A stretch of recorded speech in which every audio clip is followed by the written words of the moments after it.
The gavel came down twice before anyone noticed the girl wasn't bidding on livestock, she was the livestock.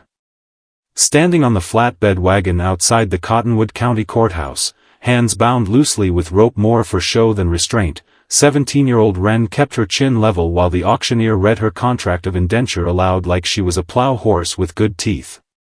Strong back, quiet manner, raised at the sister's mission since she was small, 5 years' labor to the highest bidder. A rancher named Silas Grote spat tobacco into the dust and raised 2 fingers. Nobody outbid him. Nobody ever did. Grote was known through 3 counties, and none of it was kind. He worked indentured hands until their contracts ran out or their bodies gave first, whichever came sooner, and everybody in Cottonwood knew it, which was exactly why nobody else bid. A girl with no family to ask after her was the cheapest kind of labor a man like Grote could buy, nobody would come looking. Wren had learned that fact the same way she'd learned everything else at the mission, quietly, without being told directly, by watching what happened to the girls who left the schoolroom before her and never wrote back. Caleb Whitfield had come to town for horseshoe nails, not for this. He was 31, sun-cracked at the knuckles, a cowhand who'd worked more ranches than he cared to count and belonged to none of them. He almost walked past the courthouse crowd entirely, until the wind lifted the collar of the girl's dress and he saw it. A thin strip of turquoise N-bone beadwork, sewn crooked into the seam like someone had hidden it there on purpose. He'd seen that exact pattern once before, 22 years ago, tied around the wrist of an Apache chief who had pulled a half-drowned 6-year-old boy out of the Verde River and carried him 3 miles to safety before vanishing back into the hills without a word. The memory came back whole, the way old drownings sometimes do. He'd been 6, thrown from a wagon crossing a swollen ford, the current pulling him under before his father even noticed he was gone. The man who found him hadn't spoken English, hadn't asked for thanks, had simply set him on dry ground, checked his breathing, and vanished into the hills before Caleb's father arrived. Caleb had spent 22 years telling that story to exactly no one, because nobody in a bunkhouse wanted to hear a grown man talk about a debt he could never repay to a stranger he couldn't even name. Wait. The word left Caleb before he'd decided to say it. Grote turned, irritated, coins already halfway out of his pocket. That beadwork, Caleb said, pointing at Caleb didn't have 5 years' wages sitting in his boot, but he had 3 months of saved pay, a good horse, and a stubbornness the ranch foreman had always called his worst quality. He offered it all on the spot, enough to buy out Grote's bid before the contract was signed.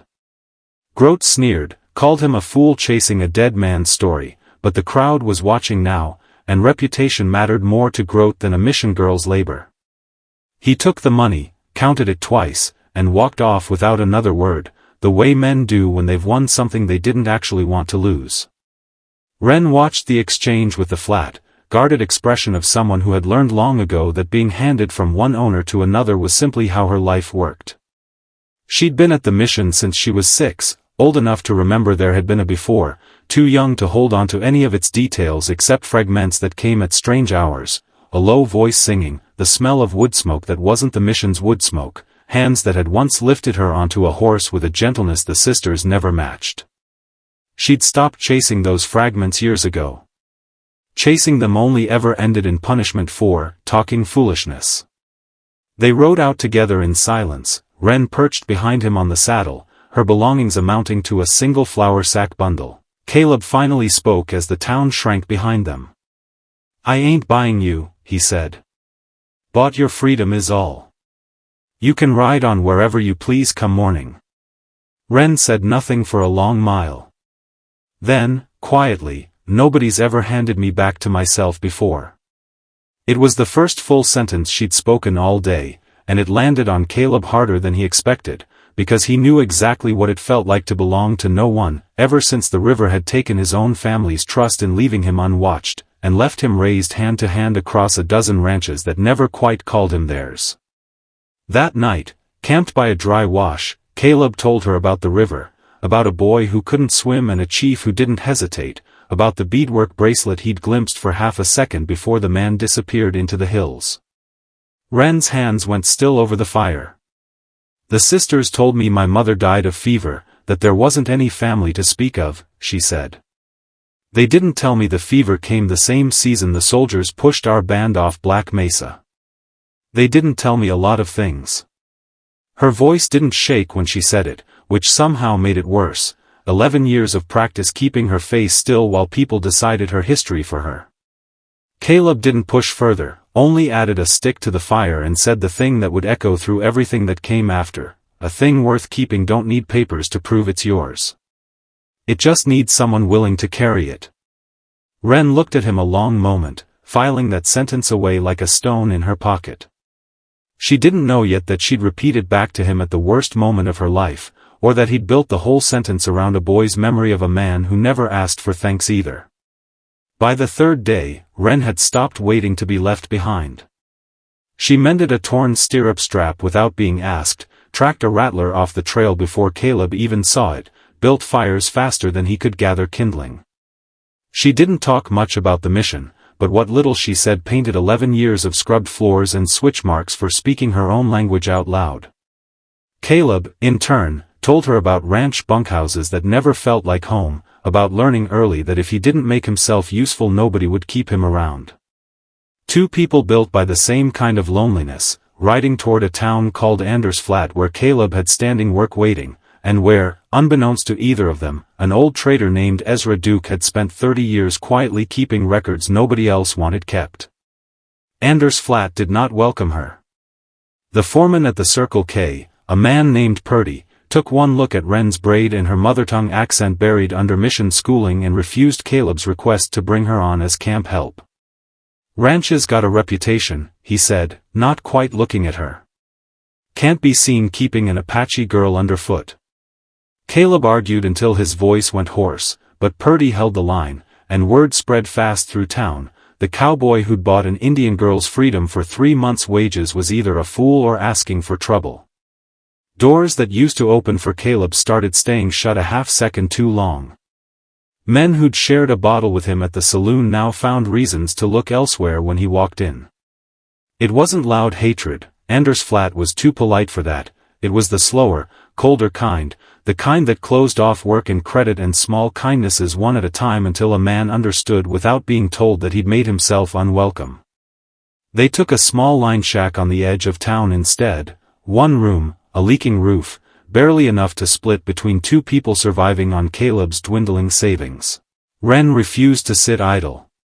She took in mending and laundry from the few households willing to pay her quietly, kept the shack running while Caleb rode day labor jobs that paid less each week as Purdy's word spread. At night she'd sometimes catch herself humming a lullaby in a language she barely remembered learning, then stop abruptly, as if she'd been caught stealing something. Caleb noticed but never said anything, he simply hummed along, off-key and wrong, until she laughed despite herself and finished the tune correctly. Money grew thinner as autumn came on. Caleb sold his second horse to cover a month's rent on the shack, telling Wren it was for feed costs he'd rather not explain. She found out anyway, the way people always find out the things you're trying to spare them, and that night she didn't say thank you, she simply started keeping the household accounts herself, refusing to let another decision be made about her future without her hand on it too. It was a small thing. It was also, Caleb realized, the first time in his life someone had chosen to stay and manage a hard season with him instead of leaving when it got difficult. The turning thread arrived through Ezra Duke, the trading post owner, an old man who'd outlived every grudge he ever held. He'd watched Wren stack goods one afternoon and gone very quiet at the sight of her beadwork, then disappeared into his back room and returned with a ledger older than the town itself, one listing Apache families displaced from Black Mesa in the winter of '69, including a chief named Nantan Kai and, beside his name, a single daughter recorded as lost, presumed with the fever dead. Ezra had known Nantan Kai personally, had traded with him for a decade before the removals, and had never quite believed the girl had died, because Nantan had told him himself, in confidence, that he'd sent her south to the mission under a different name to keep her alive. Purdy caught wind of the ledger before Wren had even processed what it meant. Rather than see his judgment proven wrong, he tried to bury it, spreading a rumor through Anders Flat that Caleb and Ezra were forging papers to swindle sympathy money out of church charities. The rumor cost Caleb the last day labor job in town. Standing in the street outside the feed store, jobless and nearly out of savings, Caleb faced a choice that would define everything: keep fighting a town that didn't want either of them, or pack up and disappear before things turned violent, the way things sometimes did when a frontier town decided it didn't like an answer. That night in the shack, Wren finally said what she'd been holding back since the auction. "You should have let Grote take me," she said, not looking at him. "I've cost you your work, your name in this town, near everything you had." Caleb set down the ledger Ezra had lent them and looked at her steady. "You didn't cost me nothing I couldn't spare," he said. "But I'll tell you what you gave me: first time in 25 years somebody needed me to stay put instead of move on." Wren's composure, built over 11 years of mission discipline, finally cracked. She admitted, voice shaking, that she remembered fragments she'd never told anyone: a deep voice singing at night, hands lifting her onto a horse, a name that wasn't Wren at all, but one she could no longer fully recall. "What if I've forgotten so much there's nothing left worth finding?" she asked. It was the most honest question she'd asked in her life, and she asked it to a man who'd known her 3 weeks, because he was the first person who'd ever made room for the asking. Ezra arrived at dawn with news that changed the shape of everything. Nantan Kai was not dead, as the army records had long assumed. He'd survived the removals and now lived on a small reservation allotment 2 days' ride north, having spent 17 years believing his daughter had died of fever at a mission she was never meant to be traced to. Ezra had sent word ahead through a trading contact the week before, unwilling to raise false hope until he was certain. The reply had come back that morning: an old chief, weeping, asking only for a description of a beadwork bracelet he'd sewn into his daughter's collar with his own hands the night he sent her away. Wren's hands shook as she unpicked the seam Caleb had first noticed at the auction, laying the beadwork flat on the table. It matched Ezra's description exactly, down to the small break in the pattern where a bead had once been lost and replaced with one slightly the wrong shade of blue. Ezra confirmed it without hesitation. He'd watched Nantan Kai mend that very bracelet by firelight once, years before the removals, complaining good-naturedly that his hands were made for horses, not needlework. For a long moment nobody spoke. Then Wren said the only thing that mattered: "I don't remember his face. I don't remember my own name in our language. What if I go all that way and there's nothing left to recognize between us?" Caleb took her hand, the first time he'd dared to, and answered with the same words he'd said by the campfire, meaning them fuller now than he had then: "A thing worth keeping don't need papers to prove it's yours. And blood don't forget, even when the mind does. You ride up there, and you'll know inside 3 seconds whether that man's your father, same as I knew inside 3 seconds at that courthouse that you weren't nobody's property." They rode north together, Ezra guiding, Purdy's rumors and Anders Flat shrinking behind them for good. 2 days later, on a ridge overlooking a small cluster of dwellings, an old man stood waiting outside his allotment cabin, having watched the trail since sunup on nothing but a trader's letter and 17 years of refused grief. When Wren dismounted and walked the last 100 yards alone, Nantan Kai did not wait for her to speak. He simply lifted his hand to her collar, to the space where the beadwork had been, and said her true name, the one she hadn't heard spoken aloud since she was 6 years old, and something in her chest that had been braced for 11 years finally let go. By the following spring, Wren split her time between her father's small allotment and a modest homestead she and Caleb built together on land Ezra had helped them file honestly, half a day's ride from Nantan Kai's door, close enough for Sunday suppers, far enough to build something entirely their own. Nantan Kai, once a chief who'd lost everything to protect one daughter's life, now spent his afternoons teaching a stubborn cowboy words in a language Caleb butchered proudly and repeatedly, to everyone's amusement. Anders Flat's judgment mattered to no one anymore. Purdy's rumors dissolved the way small men's rumors always do once the truth outlasts them, and by summer, some of the same households that had once quietly paid Wren for laundry were the ones sending wedding gifts north with Ezra's supply wagon. What remained, in the end, was a chief who got his daughter back, a cowboy who finally had somewhere he was wanted rather than merely useful, and a beadwork bracelet, now framed above their hearth, that had once been sewn into a hem to keep a truth alive long enough for someone to notice it.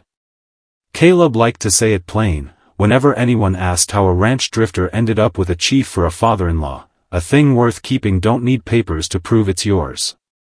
It just needs someone willing to carry it. He'd carried a boy's memory of a river rescue for 22 years before it meant anything. Wren had carried a hidden bracelet for 11. And on the day both of those small, stubborn acts of keeping finally met each other, a family that everyone said was lost forever simply walked back into being found.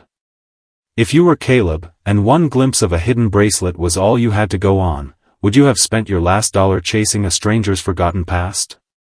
Let me know in the comments. If this story moved you, leave a like and subscribe to Dustland Legends for more untold histories of the frontier. See you in the next story.